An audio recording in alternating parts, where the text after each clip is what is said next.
What if I told you the IRS, the Internal Revenue Service, the tax guys are coming to hunt you down, to shoot you, and maybe even kill you? Hold on. I know it sounds insane, but bear with me. Because according to Republicans, that's almost exactly what's about to happen.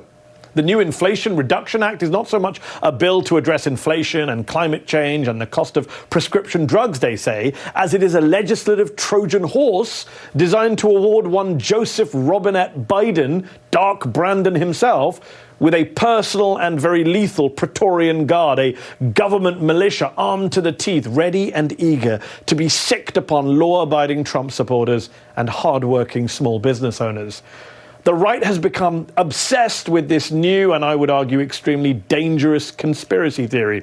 You'd be forgiven if you were unaware of this, but they're all over it. And you don't just have to take my word for it. Watch for yourself.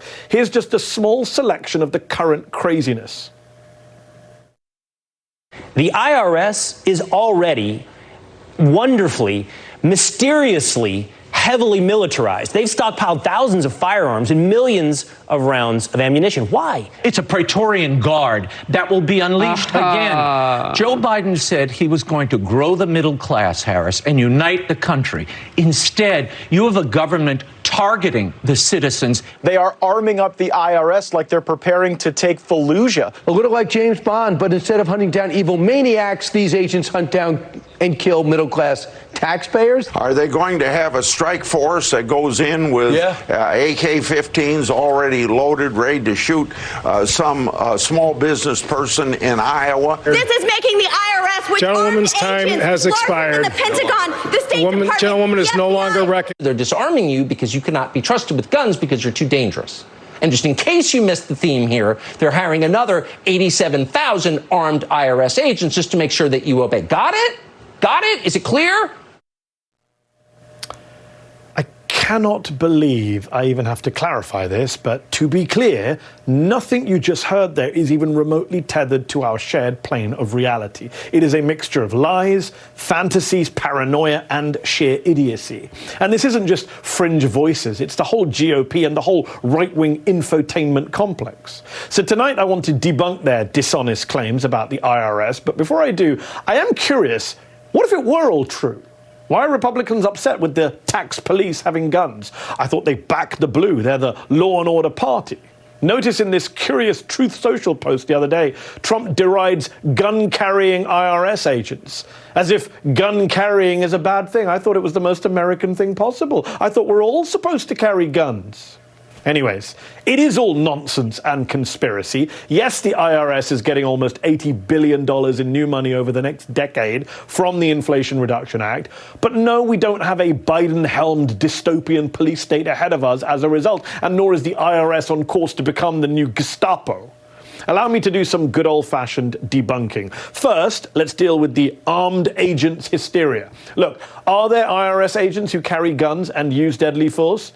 Yes. What the GOP is trying to exaggerate is the role of the IRS Criminal Investigation Division, which dates back to 1919. These are the guys who literally got Al Capone. And today they compose an incredibly small sliver of the workforce. With some 2,000 agents, they represent less than 3% of all IRS employees. And they're armed because their goal is to take down modern-day Al Capones. Just this week, I repeat, just this week, their work has put an entire network of Atlanta-based cocaine traffickers behind bars. You'd think Republicans would be happy about that. Apparently not. They don't want the IRS stockpiling ammo, they say, which, spoiler alert, is also BS.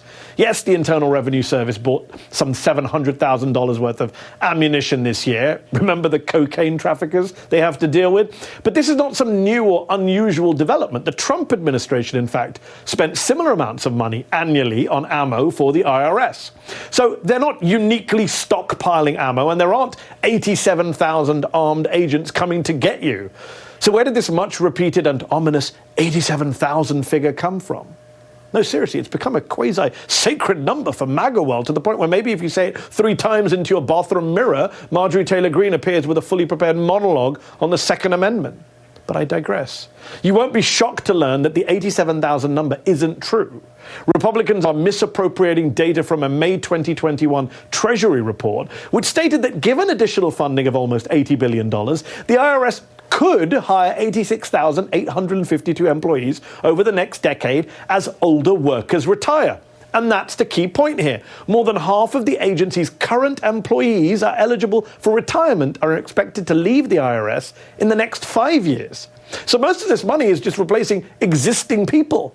And as Time magazine reports, in total, the net increase in IRS employees might end up being only around 20 to 30,000 new employees over the next decade, not 87,000.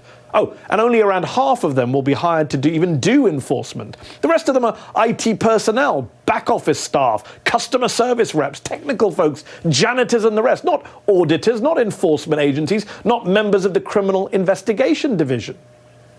Many of these new employees will simply be making up for cuts to the IRS workforce that took place over the last decade, taking the IRS back to 2010 staffing levels. Because following the 2010 Tea Party election wave, Republicans in Congress gutted IRS funding by more than 20% and enforcement funding by more than 31%, making it easier for rich tax cheats to avoid paying taxes. So, why do Republicans hate the IRS? Why are they bent on demonizing IRS employees right now? It's not because they're looking out for you. Oh no. As one tax expert told Time, the largest corporations in the United States with over $20 billion of assets have had their rate of audits go down from nearly 100% to 50% over the last decade. Among wealthy individuals who had a positive income of $1 million or more, the audit rate fell from 8.4% in 2010 to 2.4% in 2019. Are you starting to see the big picture now? As ProPublica reports, over the last 10 years, as the IRS's resources steadily disappeared, so too did their ability to audit the uber wealthy, to the point where you have the very richest Americans now conveniently getting audited at the same rate as the poorest Americans. I mean, in some recent years, the likes of Elon Musk and Jeff Bezos have reportedly paid very little, sometimes nothing, in federal income tax. So let's be clear, these conspiracies about the IRS on the right are really about Republicans looking out for their donors. It's always been about the GOP protecting the super wealthy. So when Joe Biden and congressional Democrats announced the IRA would provide funding to beef up the IRS's capacity to audit the super wealthy, Republicans had to act. And they don't care if people get hurt in the process. As Senate Finance Committee Chair Democrat Ron Wyden warned this week, these are incendiary and increasingly dangerous and out-of-control conspiracies about the IRS. Look, Republicans and the right more broadly want you to believe that the IRS has declared war on you, when the truth is that they declared war on the IRS on behalf of their big donors. It's not the IRS that financially wants to screw you. It's the GOP.